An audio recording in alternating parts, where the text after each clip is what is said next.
Hello, and welcome to our Wednesday evening summer series.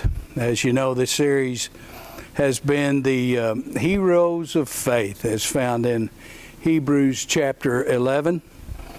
And we've heard some great lessons from our brothers, and we're so proud of that. All the lessons were inspired by Bible characters who showed their faith in many interesting ways, and that's what we've been studying.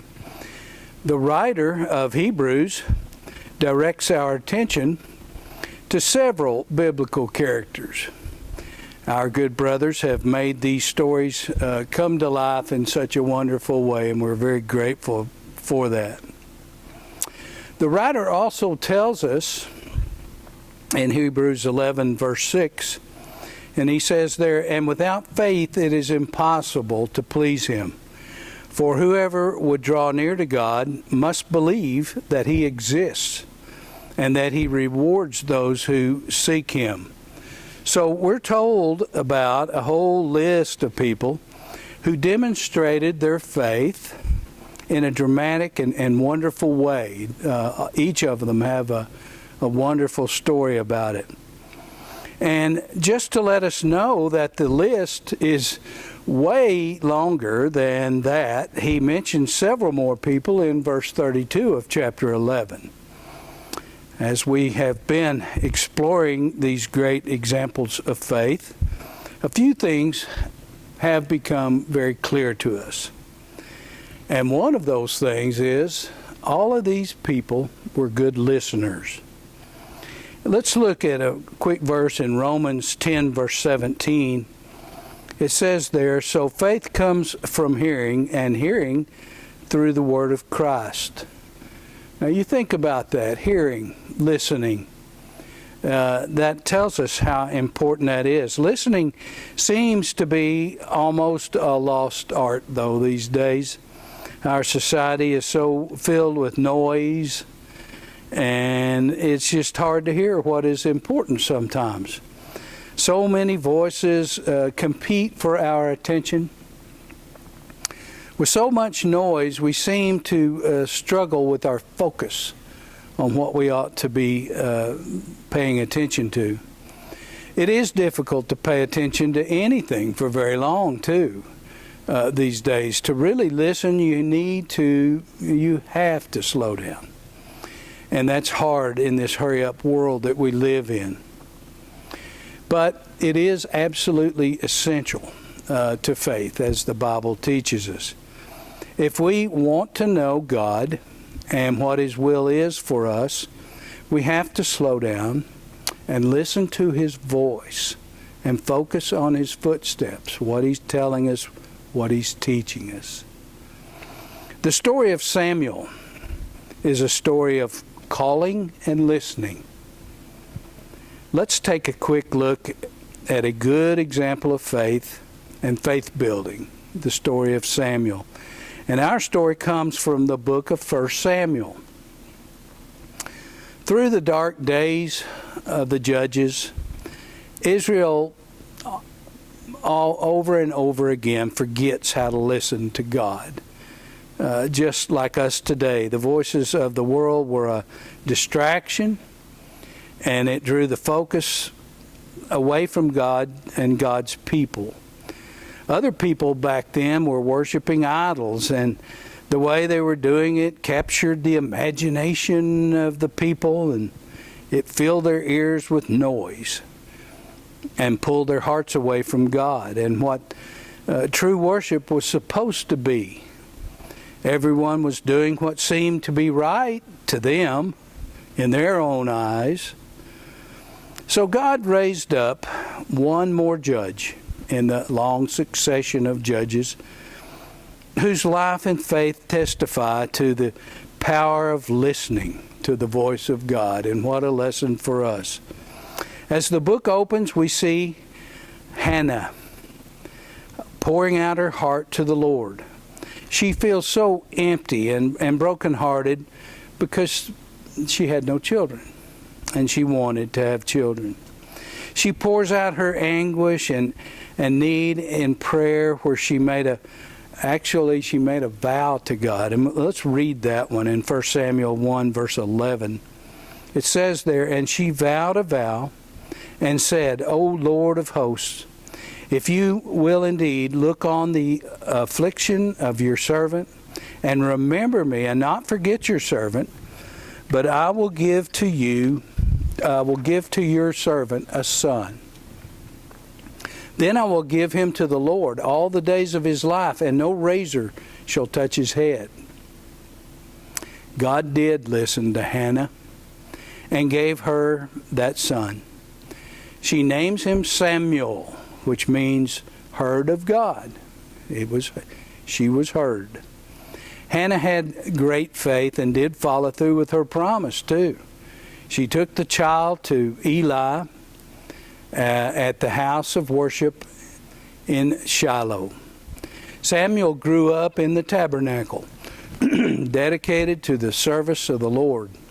He was taught and matured under the eyes and tutelage of Eli. Eli was a very good man, but Eli had sons who weren't. They were wicked. And so Samuel saw both sides of life. He saw the good side, and he saw how it could turn bad. Eli and his sons wore the priestly ephod. Samuel himself wore linen, and what's cool, once a year his mother would bring him an outer garment that she made, so he got one piece of new clothes a year. Clothes sometimes do not make the man, though. You've heard that adage. The sons were wearing these proper garments and using their positions in the tabernacle to do some truly evil things. Chapter 2 of 1 Samuel tells us they were extorting the people by demanding the best portions of food as they were brought in, interfering with the way that the people approached God. They were using their positions to be bullies. Let's just put it that way. Let's read a little bit in 1 Samuel 2, verse 22. It says there, "Now Eli was very old, and he kept hearing all that his sons were doing to all Israel, and how they lay with women who were serving at the entrance to the tent of meeting. And he said to them, Why do you do such things? For I hear of your evil dealings from all these people."